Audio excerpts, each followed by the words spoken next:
Good morning. Welcome to the DunnWisdom Morning Show. It is Talk to Coach Dunn Thursday. My name is Melissa P. Dunn. I'm the CEO of MD Marketing Network, the founder of DunnWisdom, and the candidate for Lauderhill City Commission seat number 2. On Thursdays, this is usually the moment that I speak to you about something that's on my mind or kind of teach a topic that'll help you to be successful in life and in business.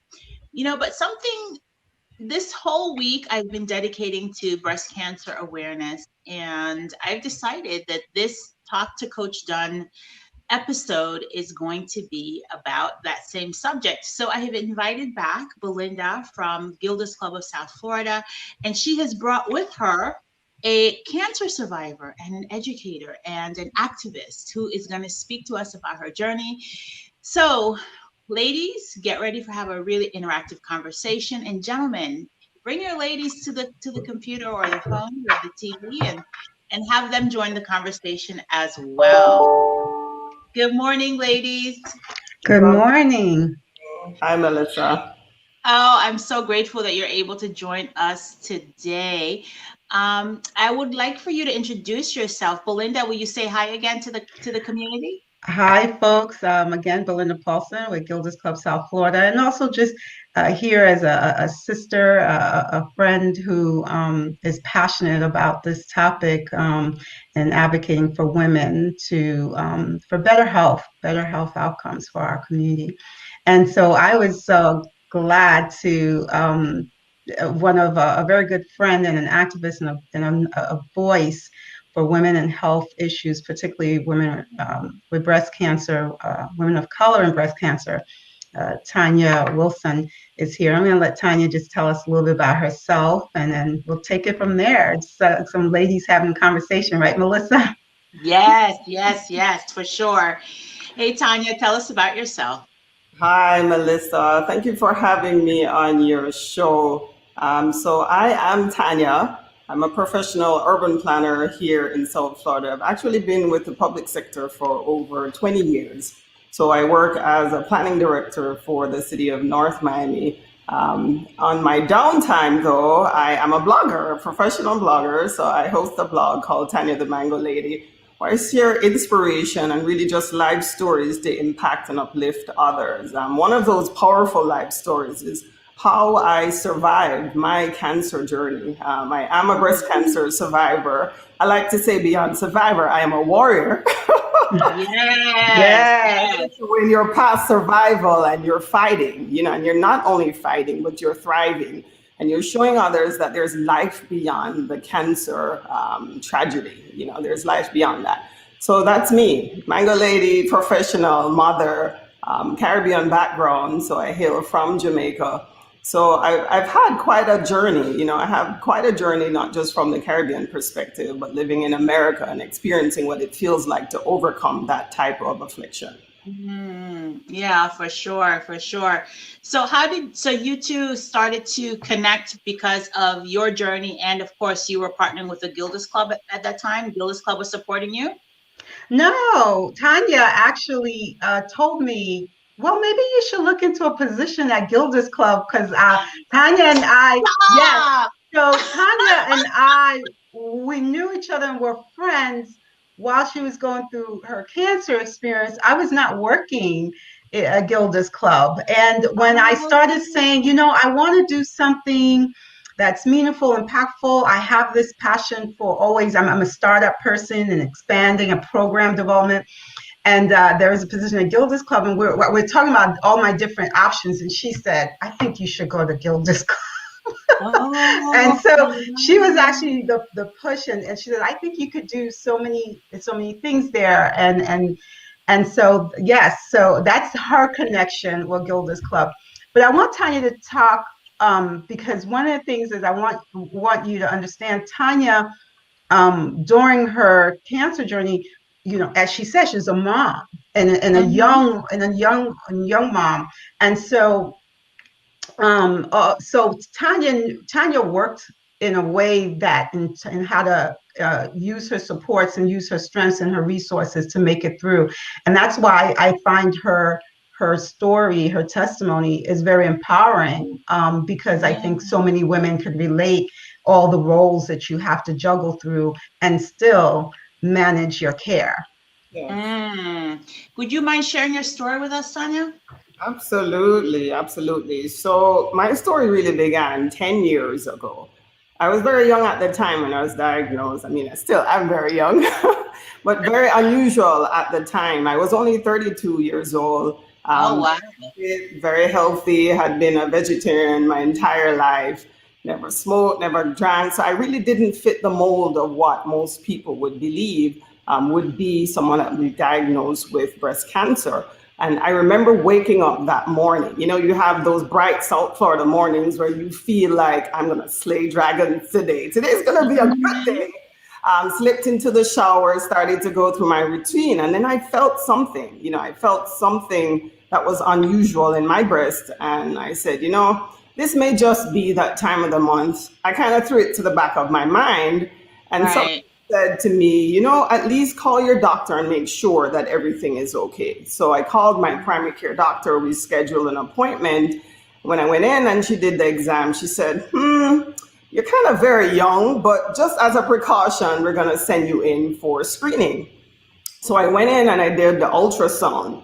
And that's when the journey began. So with the ultrasound did detect that there was something unusual there in the breast tissue. They then scheduled me. So this is my second doctor. Third doctor schedules me for a biopsy. After I had the biopsy done, doctor brought me into the room, sat me down, and he began to explain to me, ma'am, you actually have ductal carcinoma. I had never heard that word before, Melissa. Remember, I'm 32. I've never done a mammogram. I've never had health issues, perfect bill of health. And he says ductal carcinoma, and it really didn't even register to me. Carcinoma, it sounded like something beautiful. It sounded almost Spanish, right? And then I think with the shock on my face, he said, ma'am, you have breast cancer. And the entire room began to spin. For me, it felt like a death sentence. As a believer and as a Christian, I couldn't understand, like, God, how is this happening to me, right? So that entire drive home was the longest journey I've ever been on. It was 5 minutes away from home, but I saw every pothole, every tree, every person. Like, I started to really pay attention and measure my life as though someone had given me a death sentence and it was over. Like, you go through these stages, Melissa. Initially you're in denial, you're in shock. You're almost in anger because you're thinking, why me? And why now? I had a 2-year-old and I had a 1-year-old. I was married at the time. It was not the time I was prepared to go through breast cancer. It came at the wrong time, and it didn't ask me if I wanted to be a victim. I was in the journey now of trying to figure out what's next. What's next for me? Does it end here for my life at 32? And I want to say to the women and the men that are listening out there, one of the important things with the experience is absolutely never dismiss that uncertainty and that feeling. If you feel something is unusual about your body, get to know your body so that you can tell when something is off. Get to know your body so you can be comfortable. Unfortunately, sometimes as Black people, we don't like to touch ourselves. We don't like to get comfortable with our physique. We are fearfully and wonderfully made. God has created this machine that you have to get to know it so that when the warning signs are there, you can quickly go in and get yourself screened. That saved my life, Melissa, that I went in that early and I was able to detect the fact that, yes, I did in fact have these cancer cells. And then I was able to sit with my family. I was able to sit with my team of a whole 5 doctors because now you had primary care involved, you had the oncologists involved, your surgeons. It was a whole team. It's important to get together with a village of experts. Definitely don't go home and decide that you're going to boil soursop leaves and pray and heal yourself. I think, unfortunately, a lot of times we get misinformation, or we ourselves, we minimize just how serious this diagnosis can be. We minimize the fact that we need to get medical intervention. We definitely need to have a plan of action. My plan of action absolutely was that I needed to go in and do surgery. My choice was to do chemo. I had no hair whatsoever. I mean, these are literally like locks of life. Everything went. Oh, It was a beautiful. very dark period for me, Melissa. But the one and absolute thing that I held on to was just my faith and my trust that it was not my time, and absolutely beyond this dark period, that there were better days ahead. So I planned, I executed, I made a decision. I got off the fence and decided that I needed to have treatment and I needed to have healing. And it was important to have a village of supporters. You know, Belinda was one of my cornerstone friends that were there shouting and whispering and saying to me, you know, don't give up, you know, keep the hope. You should never suffer alone. You know, there's Gilders Clubs and other organizations that are there to support you when you go through these issues. Don't be isolated. Don't be ashamed. There's absolutely nothing to be ashamed about to be diagnosed with something like breast cancer. Again, because we have this stigma of not wanting to talk about our bodies, or not wanting to tell people that we need help, or we feel like victims. Your best defense is absolutely to get support and to make sure that you are not battling through this experience alone. Yeah, there are a couple of things you said in there that I kind of want to circle back to. My guest on Tuesday is a cancer survivor as well. In fact, she's still going through it. I think her treatment in the beginning was successful, and then it came back, and now it's spread to her bones. And so she's undergoing treatment for that. And in her story that she shared on Tuesday, she said that she was in the shower too. Wow. And she noticed the lump. Yes. And you know, the difference between her story and your story, which I think is so, there's so many women that can identify with the both of you, is that for her, she didn't have any health insurance. And so she delayed treatment. And for you, you had access to care, and you were diligent in making sure that you access care and get your village wrapped around you. Yes, yes. And that's such a major issue, I must say, in our country and in our community. Melissa, if you have 8 friends, one of your 8 friends statistically will be diagnosed with breast cancer. That's powerful. If you have 8 friends, your 8 friends need to be told, please screen, you know, please get out there and get the resources, particularly if you're an individual who does not have health insurance. You want to make sure that you find those agencies. I know Belinda can speak a little bit more about that. The agencies that can provide alternative healthcare support. You definitely want to get that intervention in early. And I must add too, Melissa, that it's not just women. In this journey, I've said, so if you have 800 men friends, 1 in 800 men statistically will be diagnosed with breast cancer. That's scary. That is scary. And our community as Black people, we have the highest propensity to be diagnosed. We definitely have the highest propensity. There are individuals, the scientists have found out, that oftentimes have the BRCA genes. So culturally, we know some of the folks in the Caribbean pool, some Bahamians, some Jamaicans. I was screened for the BRCA genes. I don't have it.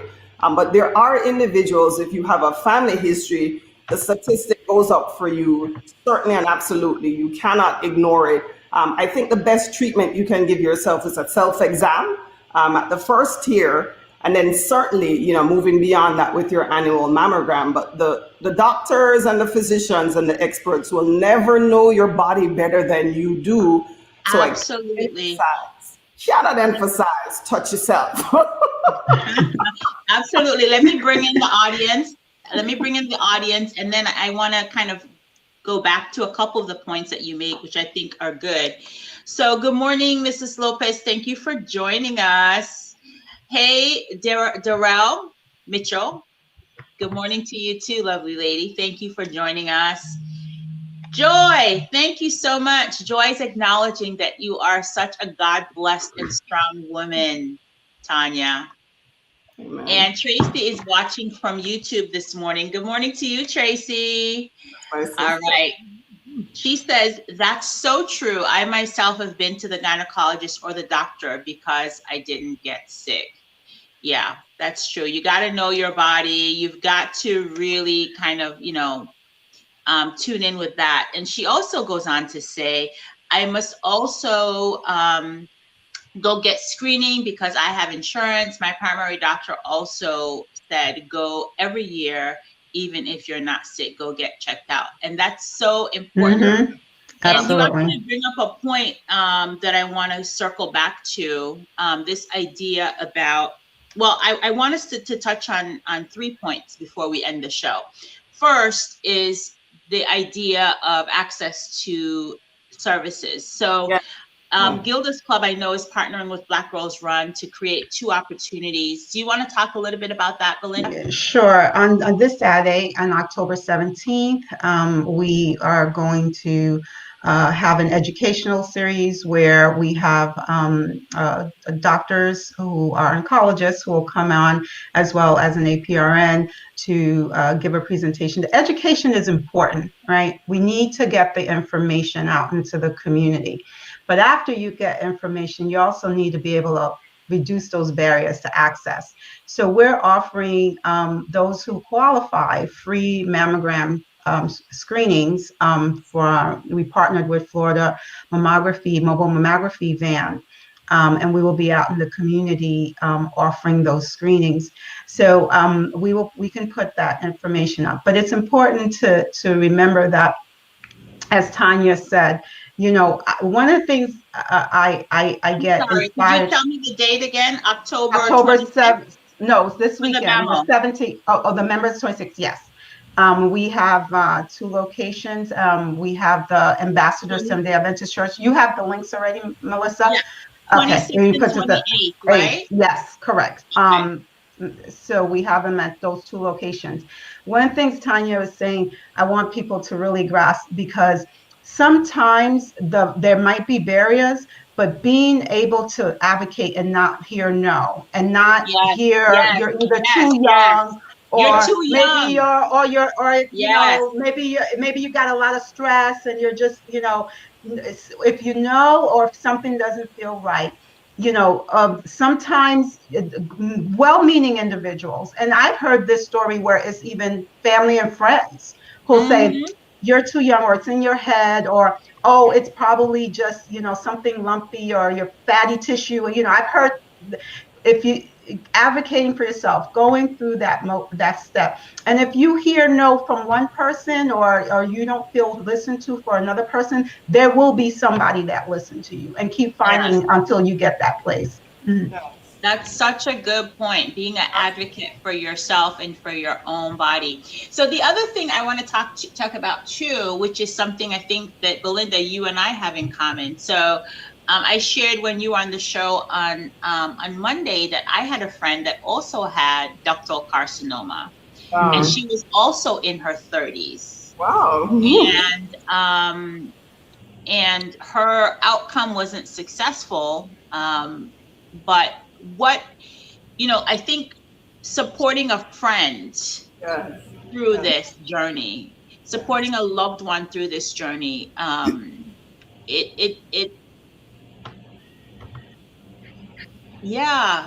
what words could you share for anybody who is supporting somebody through a cancer journey right now?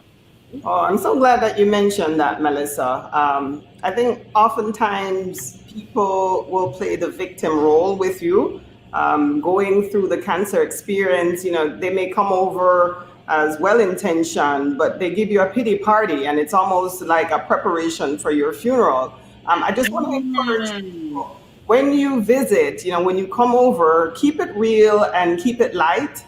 Make them feel alive. You know, if you're bringing a dish of ackee and saltfish, or you're bringing sotswa, or you're bringing roti, bring good cheer, you know, bring good tidings, give them a reason to want to hope and live. Certainly don't come with the pity party or the doldrums.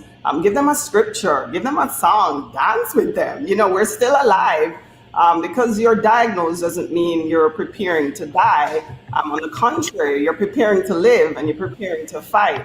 I often describe myself, as I told you before, as a warrior, because I think when you pass the fear and the denial, and you know, you get your treatment and you survive, it's not enough to just survive, Melissa. Beyond that, then you need to be able to impact and inspire. You know, oftentimes people say when you get lemons, you make lemonade. I believe that warriors make pink lemonade, very fitting, right? Pink. You make pink lemonade because you recognize that this is not just an experience for you, but it's something that you can use to encourage others. Warriors look to find others to encourage and to lift up and to instill hope and let them know that there are better days beyond this. I like to say, I love that. There are better days beyond this. this For is sure. a mangalicious life. I describe on my blog the idea that the mangalicious life is a life of resilience. That you take the hitting, you fall down, but there's an opportunity to get back up again. And in getting back up, you're stronger and you're more informed and you're renewed. So the warrior life is a life of resilience, Melissa. It's a life love it. It's an overcomer. Let's bring in some more of our co-hosts here. So she's saying, good morning. I agree with you. I agree from young. Know your bodies. It's vital. And that's coming from our folks on YouTube. And then Pat is saying, thank you. Pat's your sister and your friend. I love it. She and my mother-in-law are survivors. Love you, ladies. It's from Cassandra. Thank you, Cassandra. Okay, so, and then we have another comment from YouTube, a thumbs up. Excellent advice, Tanya. Yeah. And then another one from Miss Lopez. She says, my aunt had breast cancer. She was in her early 30s. Because of this, I check myself daily. I visit the women's clinic and have my annual checkup. I'm really grateful for that, for sure. For sure. And then we have one more audience comment. Okay, where is the mammogram location? Okay, All right, I just put that in there for me. I put in the link for the registration, and then if you put in that, you can put in the locations. So, go ahead, you can keep talking. Yeah. So I was just going to say, one of the things that Tanya was saying about being that warrior, and sometimes it's hard though. There's times where you don't feel like you're the warrior. You feel it's hard, and it's okay to admit that. But that's where that village come in, because that friend that comes in and go, okay, I'm going to give you 30 seconds. We're going to have 30 seconds. We're going to say every bad thing that you could think of. I give more than 30 seconds. Okay, well, we could have a 30-minute. Okay, you got a few minutes here to say every bad thing, and then okay, we're moving on, and let's get to that action plan. The other thing is Tanya talked about. Tanya talked about how she came up. Okay, she had that shock moment, but then she came up with her team with the plan. Yes. And work that plan. So and that's also empowering, and it's very key. For sure. How did you manage to juggle having a 1-year-old and a 2-year-old and going through therapy and your job? What was the key for you? Well, it's a very good question. It was very difficult, but Belinda is right. Having a support system is so important. I had a village that was able to come in and to lend support to me with the girls. My job was amazing. They understood. I actually ran out of, I remember, sick leave. And while I was home, my boss texted me and told me that people started donating their own sick time into my bank at work. I mean, that is the village, right? Yeah. To there are folks that would just bring over food and drop off mangoes and comfort foods just to encourage me. So I cannot emphasize how important it is to have a village. If you don't have a village and you're like, Tanya, I'm here alone, I don't have family in America, I'm isolated, where you can go is places like Gilda's Club. They're designed to be your village away from home if you feel like you're on your own. I would encourage you to join a church, be a part of a support group. Black girls run on other things, One of the important things that I think that cancer has taught me is that it's no respecter of persons. You should never just assume I'm fit, I'm healthy, I'm not within the statistic. You can get hit at any point. And I think the message today is to plan and prepare. Absolutely, if you're in that situation, don't sit on the fence. Have a plan of action, tap into your resources. I remember at the time there was a cleaning service of all things, a green cleaning service that sent me an email from Memorial Hospital saying, we heard you're diagnosed. Our company provides 4 cleaning sessions for cancer patients that are going through chemo. Let us know when we can come and clean your house. I was like, what? Oh, that's awesome. Yeah, DS cleaning. And I remember at the time, it felt so good to not have to struggle to try to clean. So the resources are there, Melissa. You know, the resources are there. When you tap into these organizations, they can help you find the support that you actually need. Right. And if for anyone who might be needing resources, you can obviously go to Gilda's Club of South Florida .org, correct? Correct. And you can access resources that way. You can also call 211 for any of you in the state of Florida. Dial 211 and let them know what your needs are, and they'll connect you with nonprofit agencies. I want to bring in my co-hosts again, the audience. So Miss Anthony is saying, Tanya, you personify a true warrior. Every blessing to you. And then we have someone from YouTube who's saying, Tanya, a mighty warrior, always important to speak life and not death. Yeah. Thanks for the advice. Yes, the words of wisdom for sure. So Belinda, any final words of wisdom or call to action for our audience before we end the conversation? I think Tanya has said it in the sense, and I'm going to let Tanya turn over with the last word. I'm going to say Tanya is inspiring, and I just think every woman heard the message. You know yourself, take care of yourself. We're here to help and support you through Gilda's Club South Florida. And just remember, as Tanya said, know your body. And also, if you're not getting the right answer, keep walking, keep knocking on doors until someone listens. Oh, fantastic. We're having some more comments here. Miss Mitchell says, I truly appreciate you all for sharing. 2 of her friends were diagnosed with cancer this year, and she's going to tag them. Thank you so much for doing that. Yeah, that's a good reminder, you guys. Share this video, tag somebody who may need to hear this conversation. And Shelly Ann says, true statement, cancer does not care who you are. Miguel says, thanks for sharing, Tanya. Finally, we get a guy, right? Good thing. So on that note, Tanya, could you share your words of wisdom with us? A good friend of mine said something this year. He said, a crisis is a terrible thing to waste. It's a terrible thing to waste. Even in the midst of a crisis like cancer or corona or things that are going on, there are life lessons that we can glean about ourselves, about others. There's still an opportunity, I think, to use that experience, as I have, to create a blog, to write a book, to use that experience to be an inspiration to others. So don't waste the crisis that you're going through. Just see that God may be putting you through this experience to be of impact to someone. For sure. Turn your pain into purpose. Yeah. For sure. So the comments are rolling in. She says, be your biggest advocate. So true. So true. And it's important to have an advocate during your hospitalization. Oh my gosh, that is such a good point. You have to have family and friends or someone who can speak up for you when you're being hospitalized. And Jasmine says, thanks for sharing, Tanya. You are an inspiration. And Sandra is telling you thanks again for sharing your cancer journey. And I want to thank you, ladies, for joining me for this episode of Talk to Coach Dunn Thursday. Yes, honey, I thought that was funny too. Make pink lemonade. Pink lemonade, ladies. Oh, I love it. Thank you so much, ladies. Let's keep the conversation going. I am going to make an attempt to come on one of the workshops this week and perhaps have my own mammogram done.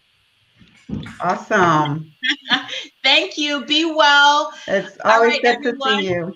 Yes, yes, indeed, ladies. Take care. Bye-bye. Be well. All right. Thank you guys so much for joining us for the DunnWisdom Morning Show. Please, please, please share and like this video.